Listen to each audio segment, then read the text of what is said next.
Artistii Xiqqaa Tafarii yeroo dheeraaf akka sirban baasne ni beekama jechuudha.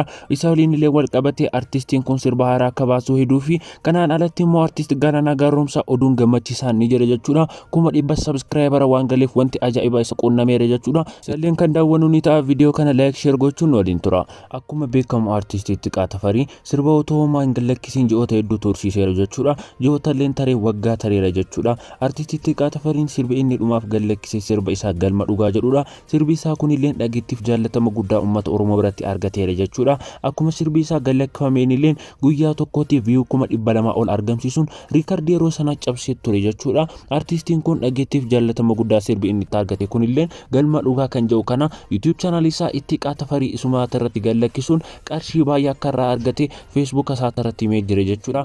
Kun view miliyoona 3 ol argamsiisuun haala bareedaa ta'een channel isaa guddisee fi artistiin kun iddoo kana akka ga'u godheefira jechuudha. Egaa hordoftoota keenya artistiin kun illee ji'oota hedduuf waggoota hedduuf erga badee booda wayita ammaatiitti sirba haaraa akka gallakkisuu hedu Facebook isaa irratti Xiqqaa Tafariin illee akka jedhetti sirbi haaraa bahuu hedu kun poolitikaa amma jiruu fi haala yeroo irratti kan qindaa'edha jechuudha.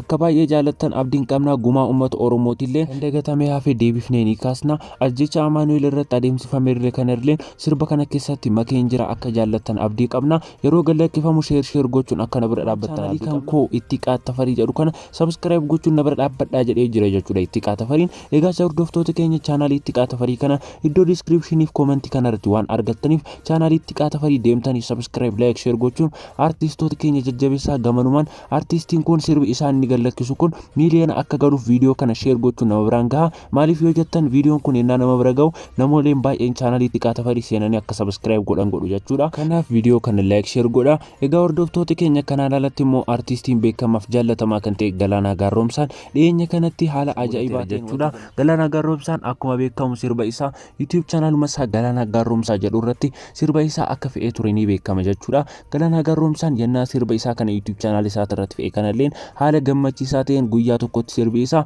viidiyoo yookaan view 400,000 ol laallamuun riikardii afaan Oromoo hanga ammaatiitti hin galmeeffamne cabseera jechuudha. Hanga ammaatiitti sirbi isaa kun illee riikardii afaan Oromoo qabateera. Egaa akkuma beekamu sirbi isaa walaagarraa ji'a tokkotti galche jechuudha. Ji'a tokkotti view miliyoona 5 jechuun baay'ee kan nama ajaa'ibsiisudha jechuudha. Wayita saniitti illee artistiin kun baay'ee akka galateeffate ni beekama jechuudha. Egaa hordoftoota keenya YouTube'n addunyaa kanarraatti illee channel Galaanaa Gaaromsaa laalaniitoo haala ajaa'ibaa ta'een sirba inni gallakkise kun ji'uma tokko keessatti view miliyoona 5 ol waan argateef haala ajaa'ibaa ta'een artistii kanaaf badhaasa guddaa qopheessaniiru jechuudha. Badhaasni artistii kanaaf qophaa'e kun illee qarshii ajaa'ibaati. Qarshiin isaaf qophaa'e qarshii 100,000 ol kan ta'u yennaa ta'u kanaan alatti immoo silver award fi channelin isaatti illee verify godhameefira jechuudha. Galaanaa Gaaromsaan kanaan akka baay'ee gammadee abdii qabna. Facebook isaatti irratti illee galatummaa jechuun fe'eera jechuudha guyyaa har'aa. Egaa hordoftoota keenya YouTube fi Galaanaa Gaaromsaa sirriitti galateeffachaa artistoota keenya akkuma isin hin jenne jajjabeessa isin hin jenna. Channel Xiqqaa Tafarii iddoo description irra ni jira. Kan Galaanaaf kan Xiqqaa Tafarii waliin isiniif keenya